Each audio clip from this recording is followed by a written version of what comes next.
అందరికీ నమస్కారం అండి. నా పేరు శ్రీనాథ్. నేను ఈరోజు చేసిన సోలార్ ప్రాజెక్ట్ మీ అందరికీ చూపించాలనుకుంటున్నాను. డీటెయిల్స్లోకి వెళ్దాం. సో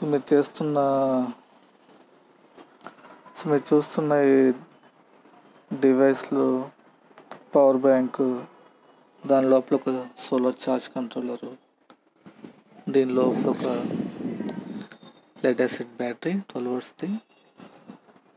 ఇక్కడ చూస్తే సోలార్ ప్యానెల్ కనెక్ట్ అయ్యింది.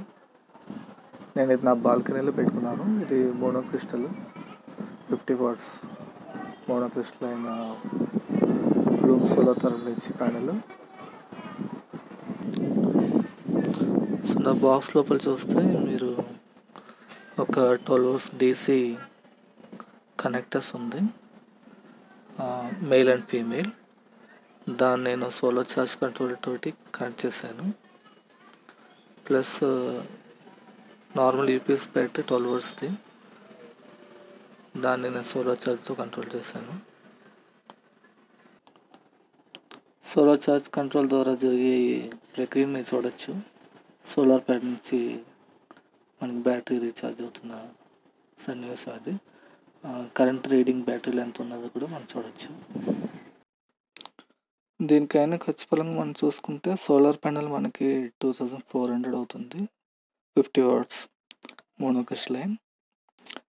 Solar charge control 899, 10 amperes 20 amperes కూడా సపోర్ట్ చేస్తుంది. యూపీఎస్ బ్యాటరీ 12 volts 7 ampere 800, 850 అలా దొరకచ్చు. Power jacks 30 rupees. వైర్స్ ఆ ప్లాస్టిక్ బాక్స్ 100 rupees.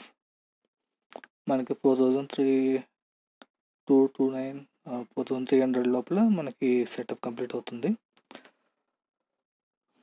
ప్రొవైడర్ మనకి చూస్తే 25 years పర్ఫార్మెన్స్ వారంటీ ఇస్తున్నారు ప్యానెల్ మీద.